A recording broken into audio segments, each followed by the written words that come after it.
So here's a little fun look back at some of the cameras of the 20th century. Photography's been around since like 1840, which is absolutely amazing. Can you hear me now, Patricia? Okay, good. Just checking. And basically, photography is some kind of background. Piece of paper can be silver on metal, can be glass, with a light sensitive subject on it. And voila, you have a photograph. And what do you take a photograph with? A camera, which is largely a box with a hole in it, by which you can control the light. So here are some cameras, a fond memory from the 20th century. We have a nice big old-fashioned view camera, which takes large format negatives, maybe glass plate negatives in the upper left. Over on the right, we have, I'm going to move Sue over, a Graphics 2x2 format. That's called a medium format. Again, very fine images they take. There's a beautiful, whoop, go back, SLR Canon, good old-fashioned real camera, 35 millimeter. And then a bunch of what I call happy snap formats. So these are the types of cameras most of us had in our families throughout the 20th century. And happy snaps, or PHS, as professional photographers like to say, that stands for press here stupid. I had a Brownie like the one at lower right. Brownies have been around since 1900. And again, they're just a box with a hole in it, and they just got a little more sophisticated. I bet every one of you had an Instamatic. The one at the upper part of your screen, I think, has its own flash. No, I see a place for a flash too. That was a great advancement when you could actually have flash photography. I bet a lot of you had a Polaroid. They were great. Polaroid Swinger, that was really advertised in the 70s, I think. And then two of the worst formats ever invented by camera makers. The disc camera, which was very flat and had little tiny negatives, and 110 cameras, which were also very small negatives. And the reason for these cameras were to make cameras as compact as possible. And unfortunately, the negatives are so small that you just don't really get a very good product with those, but we see those in our collection. So little basics about photography. It's a chemical composition.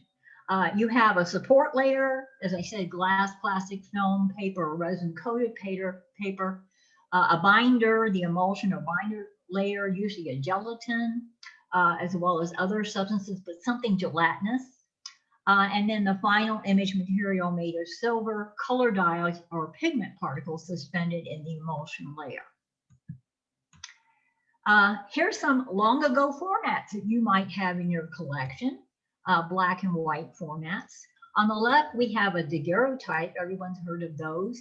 And isn't it a beautiful example? And you know, those really old cameras from the 19th century, daguerreotypes and ambrotypes, some of them are so awesome. And the quality of the image is something that I have not seen in any modern camera, no matter how sophisticated. There's something about the depth of field, the fact that it was a real long exposure, that makes them just so appealing. It's like people were going to walk out of the picture.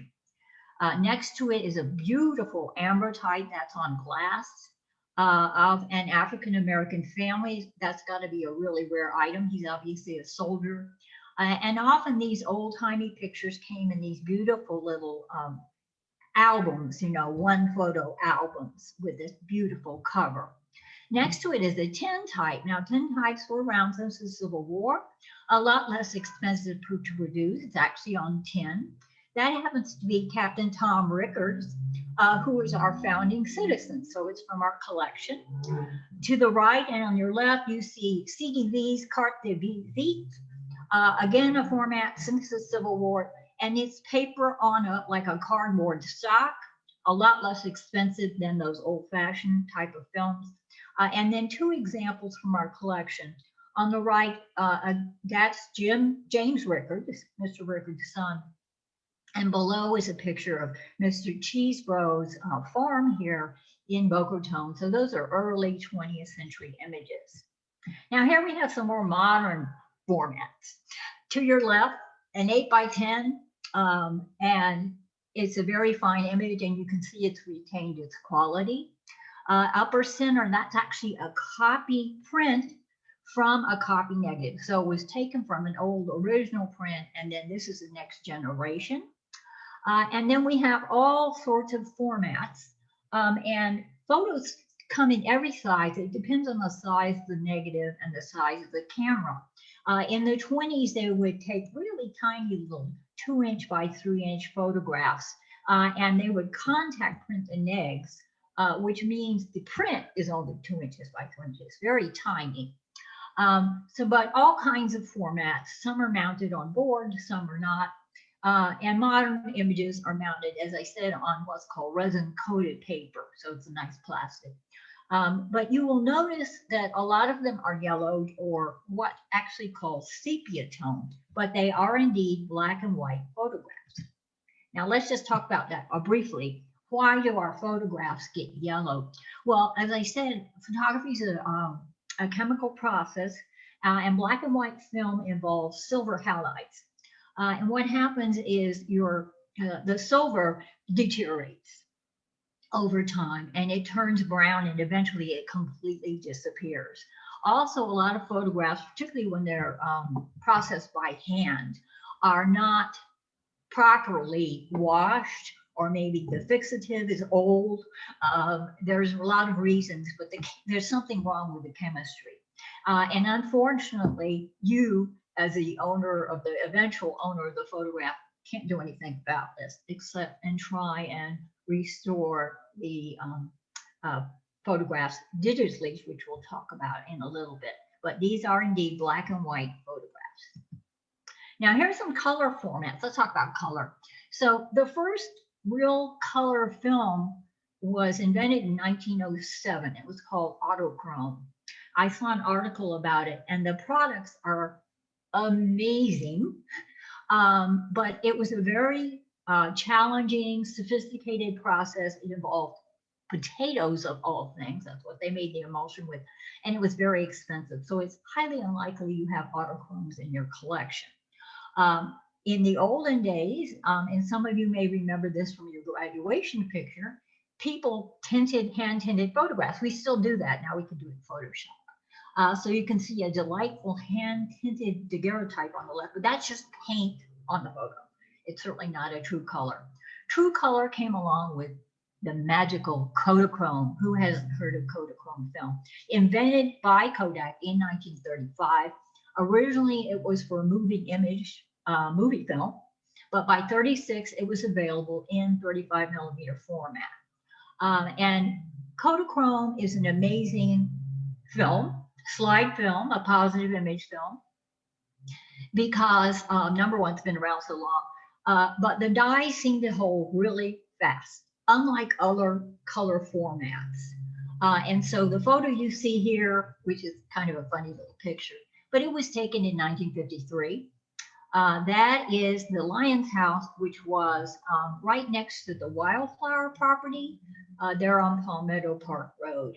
And in fact, my dad was a shutterbuck, and we have Kodachrome slides he took in about the same year of the NASCAR races at Daytona on the beach.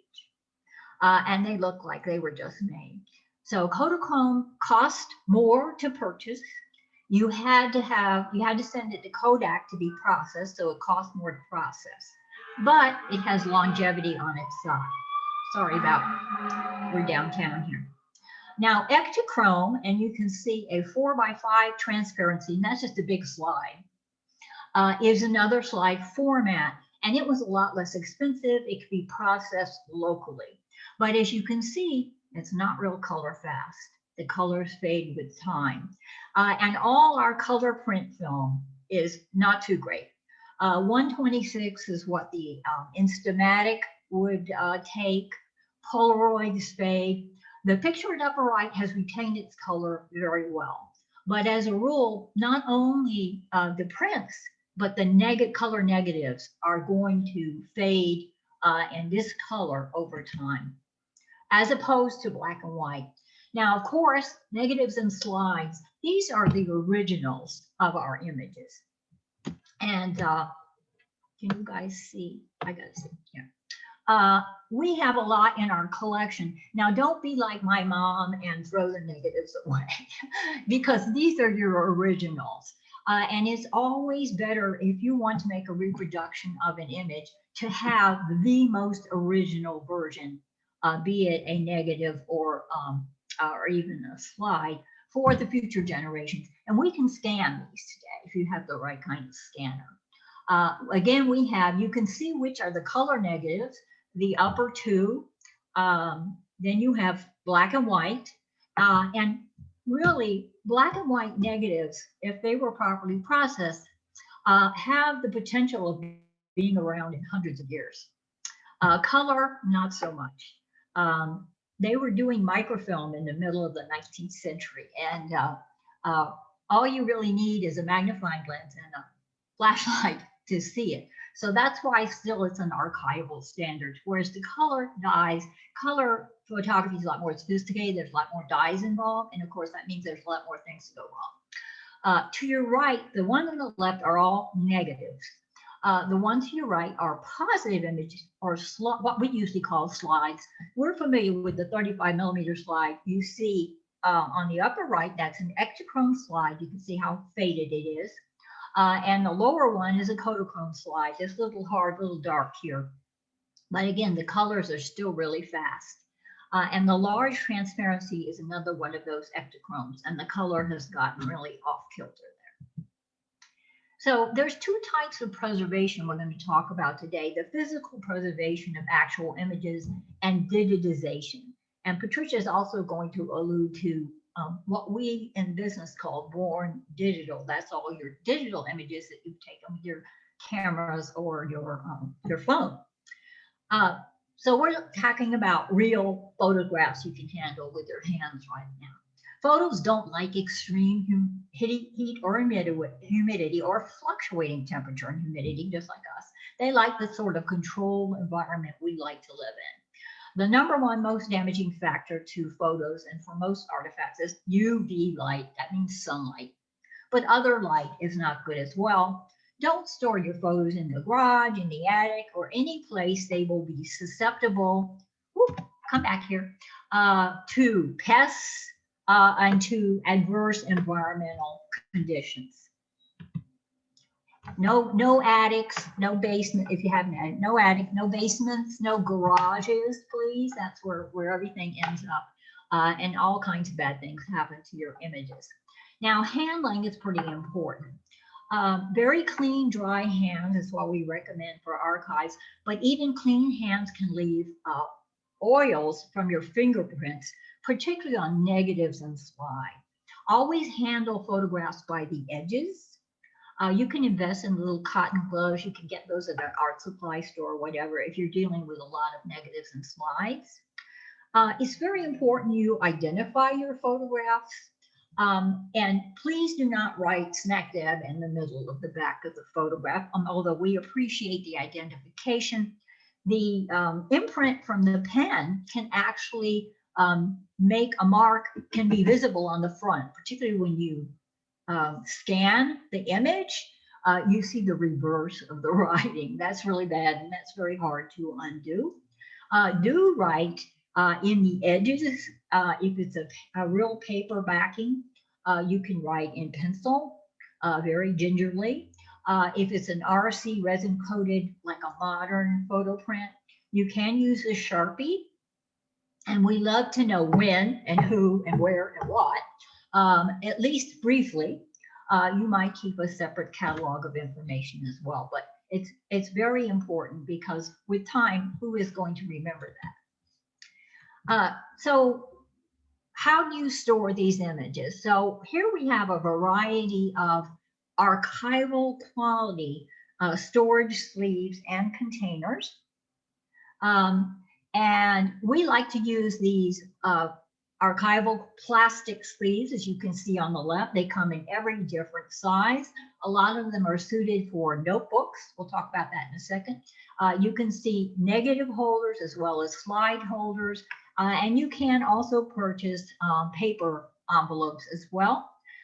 To find out where to get these, number one, a lot of these are easily available at art supply stores these days. Some of them you get at Office Depot even. But you can certainly get online and just put archival quality photo sleeves. Light Impressions is one of the popular catalogs.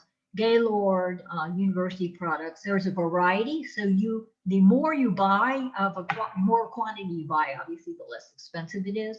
So you need to shop and see what format suits your needs and what the best economic deal is for you. Now, it's okay to frame photographs, but this is a case in point where you really need to match a photograph if you want it to survive. I just wanted to show you, this is what happens when your photo gets wet.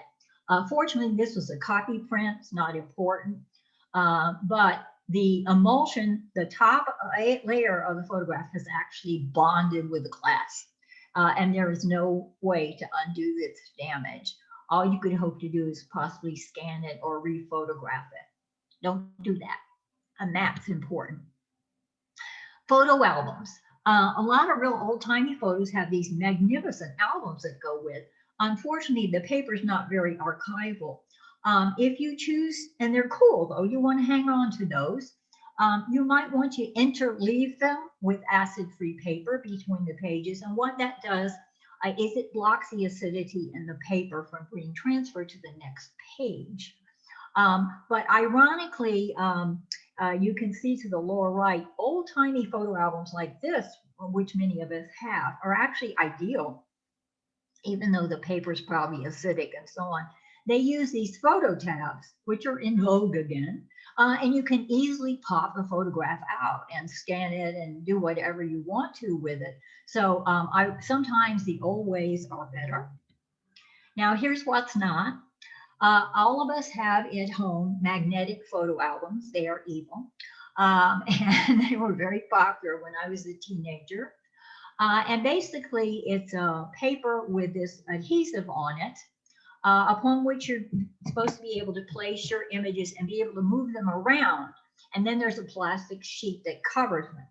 The problem is that with time, the glue either the glue fails and all of your photos just fall right out of the album, or even worse, the glue won't let go, and you can't remove your photograph without peeling off part of the photograph. You don't want to do that.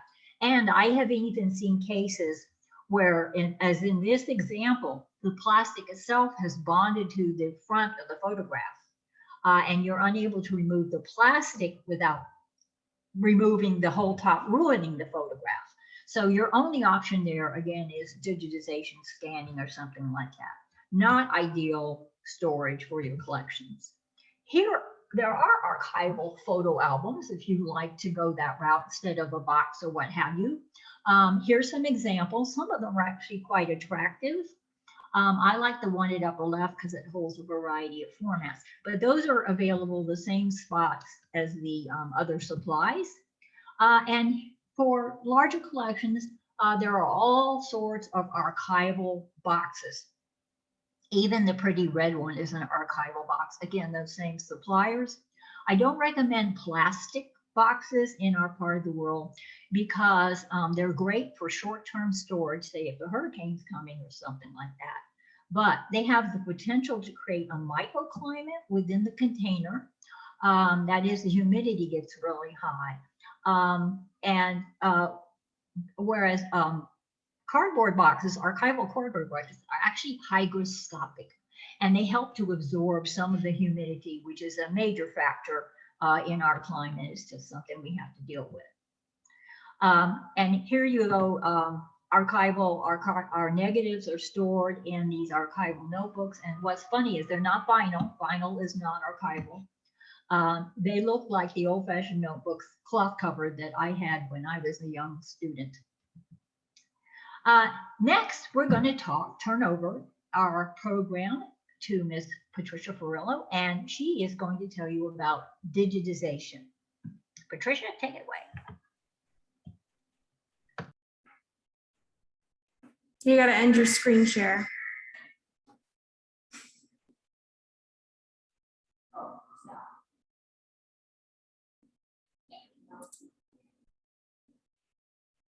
Mute.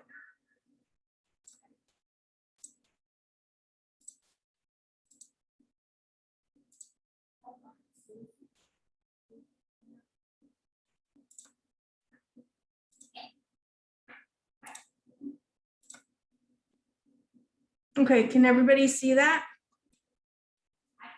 Okay.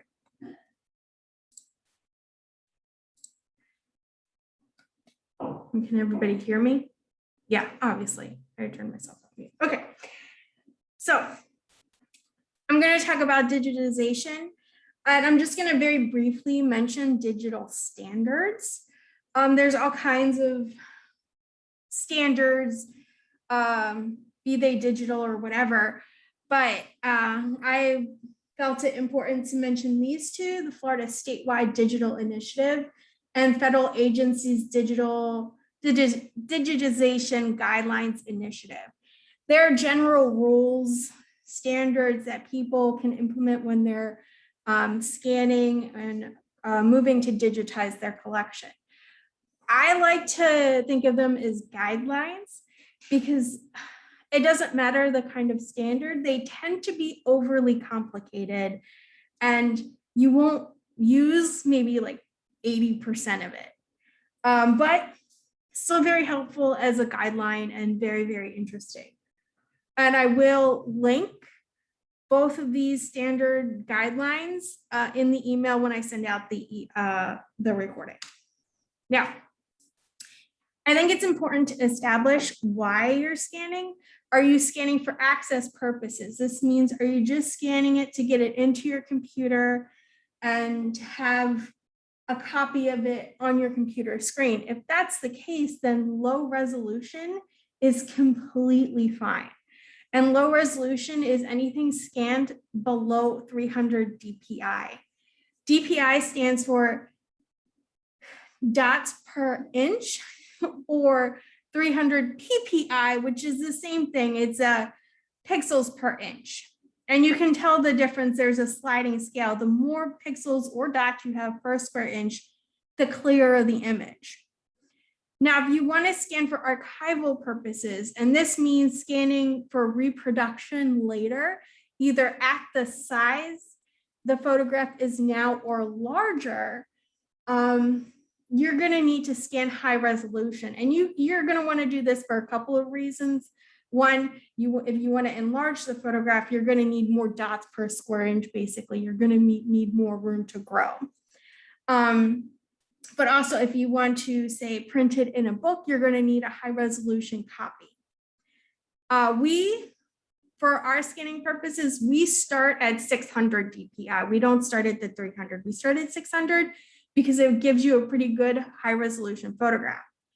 Obviously, if the photograph or slide or what have you is smaller, then you're going to want to scan larger.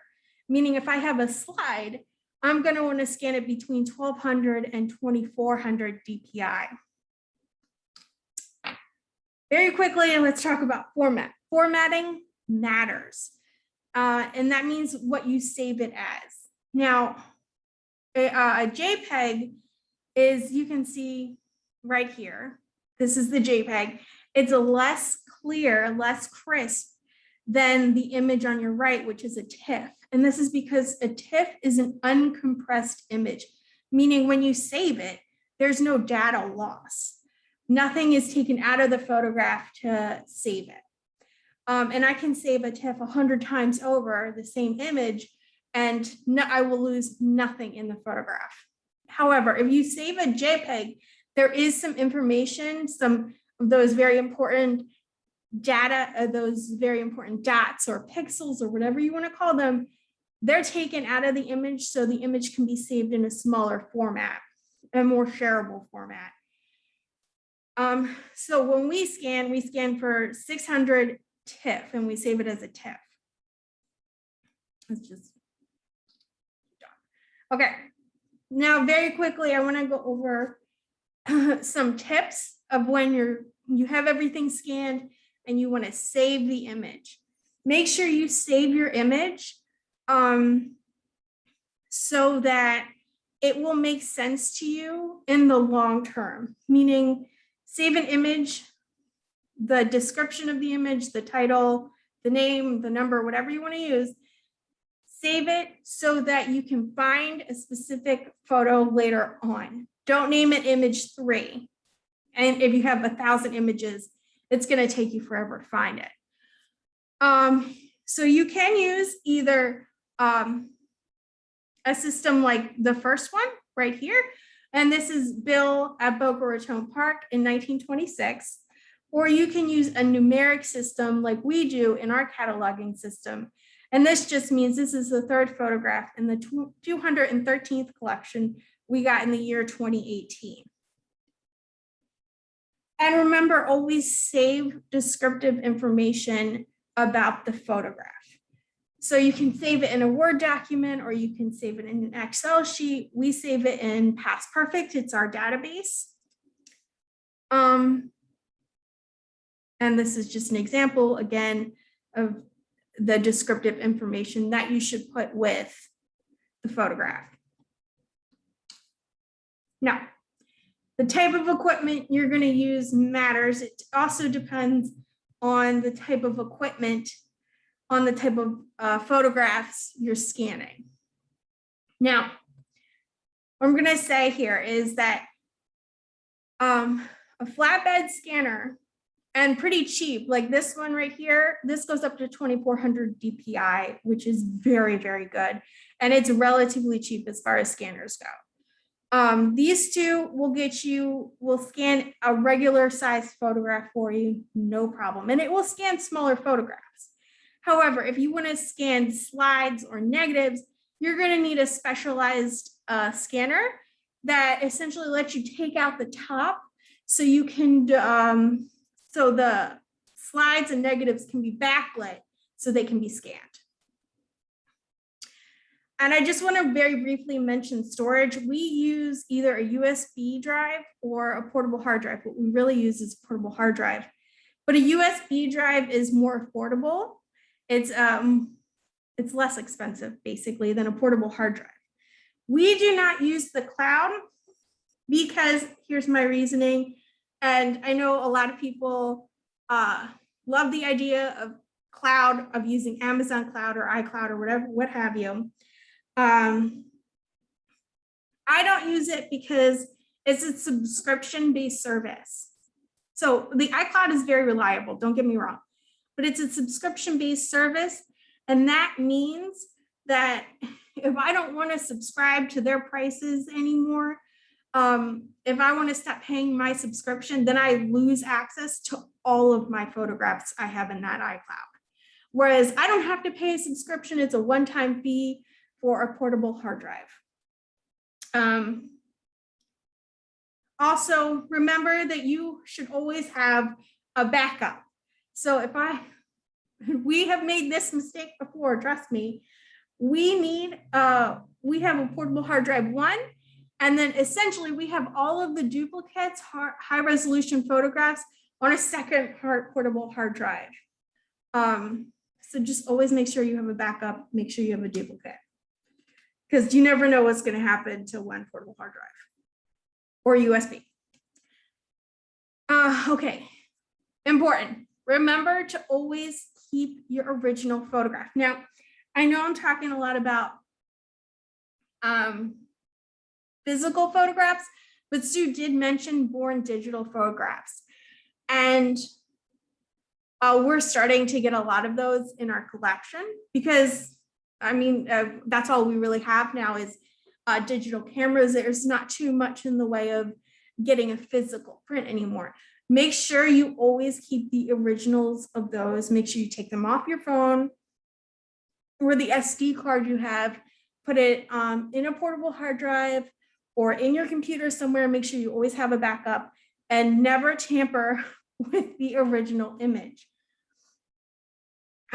Your original images right here and right here are going to be the most useful to have in the future. You're not going to want this image. You're going to want these two images. This is useful in the short term. This is something I did for Valentine's Day. And this is something I did for 4th of July. But nobody's going to want this in the future. My skills have changed. Your skills are going to change. You're going to get better at photoshopping, or you're going to get better at changing the photos. Am I running out of time? So, yeah. Okay, really quickly. Photo restoration is very easy when you scan your photographs. It's just a simple one-click system. Just make sure that you have a photo editing software. Now, Microsoft photo editing software that comes on your computer when you first buy it, it's very good at adjusting, making those quick adjustments like auto contrasting, changing sepia tone to black and white images, or auto coloring. Now, all of this was done in Photoshop, which is a little bit better than Microsoft than your original. But again, remember to always keep the original. You can have 20 copies of these, but make sure you always at least have your original at hand and never tampered with. You need an untampered copy. Okay. Sue? Yep.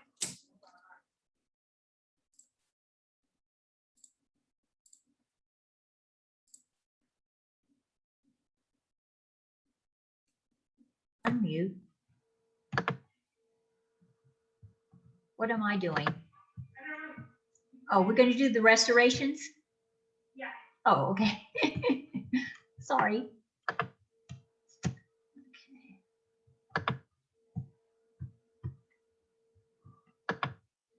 Share. Okay.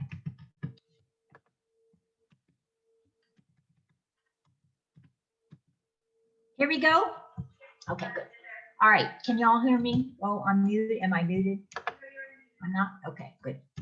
Hey, everybody. So just a couple of words about photo restoration.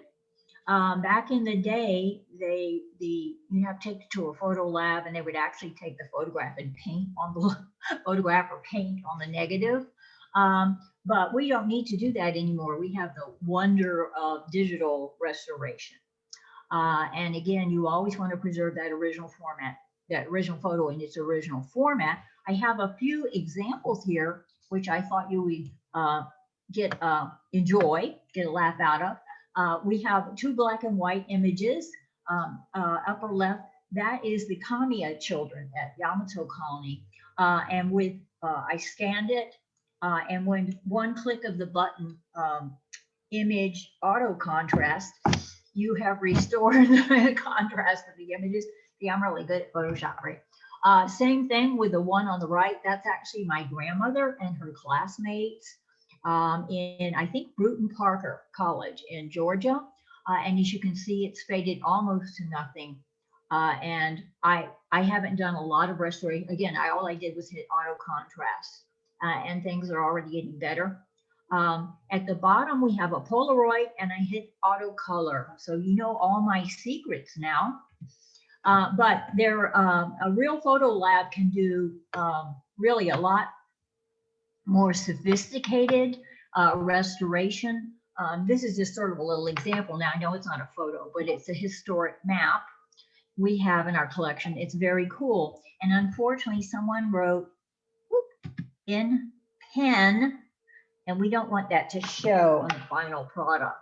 So in addition to cropping it, I had to use the one of the Photoshop tools to basically erase this or hide it so it doesn't show on my version of the map. So it's possible to fill in when there's missing parts of the image and so on.